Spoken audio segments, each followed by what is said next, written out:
Now let's take this percussion further and add in some extra elements to help fill it out.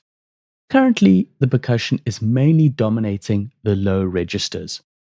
So to balance it out, let's look at how to spread the percussion across the frequency range, as it's such an important part in the style. So these damage patches and the timps are taking up the low to low mids. Now for the mid area, adding in a snare part will really work well. A type of snare that works really well in cinematic orchestrations are marching band style snares, or otherwise known as field or military snares. I've got this patch here, and I want to play in a snare part and also add in some snare roll inflections for some extra character to the piece.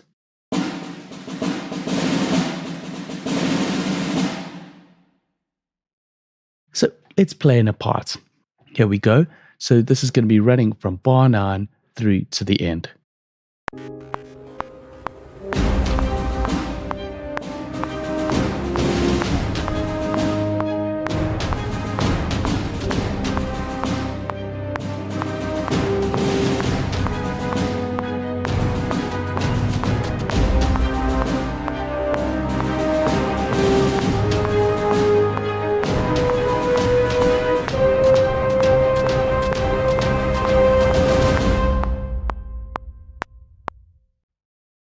Cool, that's sounding pretty good. Just want to check the notes, just quantize them all. And I think that this last note here, I just wanted it to be, where is it? This. I just want to double check the velocity. Yeah, that's up there. Now, I also want to record in some modulation wheel data to dial in some dynamics for this part. For example, where I have this long snare roll, I just want to build it up with some modulation. So let's record in another pass and add in this modulation data.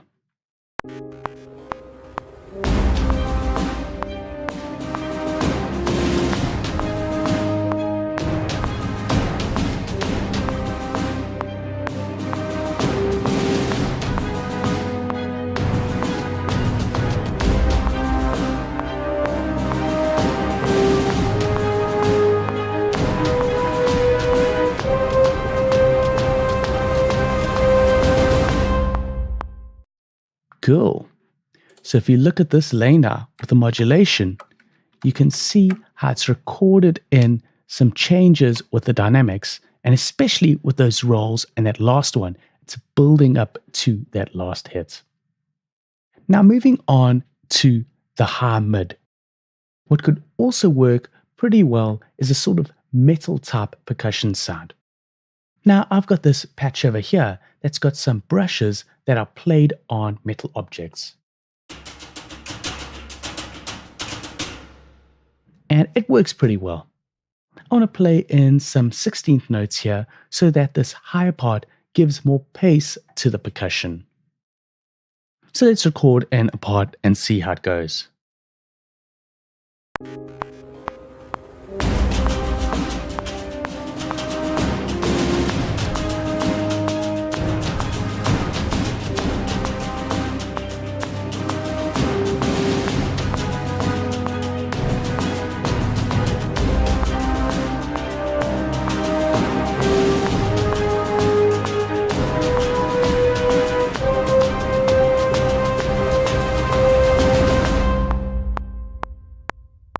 I think the performance was a little sloppy in the beginning.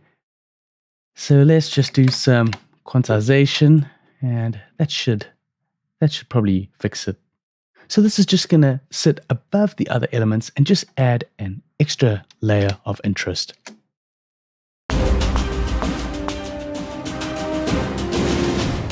And I can probably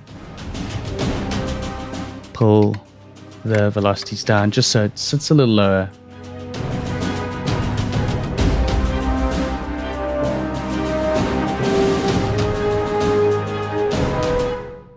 It's pretty cool. So that's covering the mids to high mids.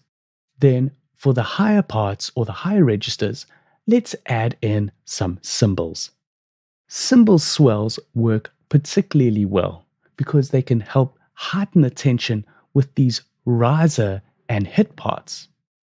I've got this cool library called Cymbal Rolls by Loops de la Creme, and how it works is you can swell the cymbal up with the modulation wheel. Let me show you how it works. If I play these notes here and just keep the modulation wheel down and then rise up, see, I can rise up that swell just for some extra tension.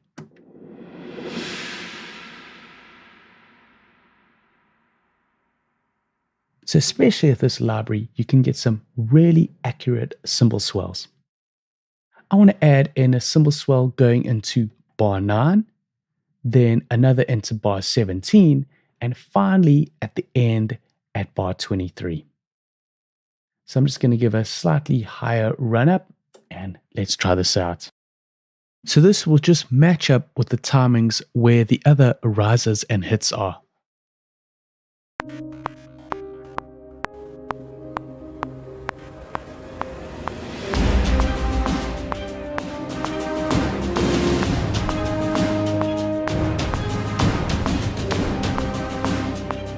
And another one here at bar 17.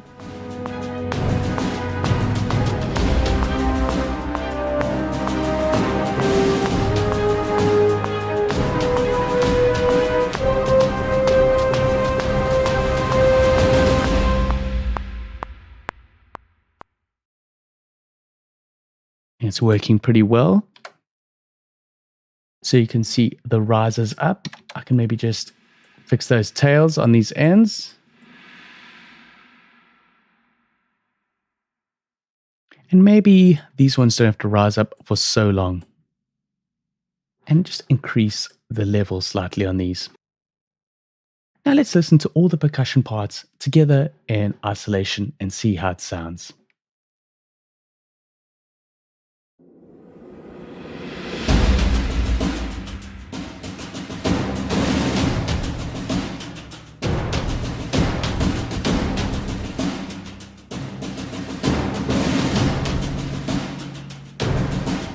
And with the rest of the instruments.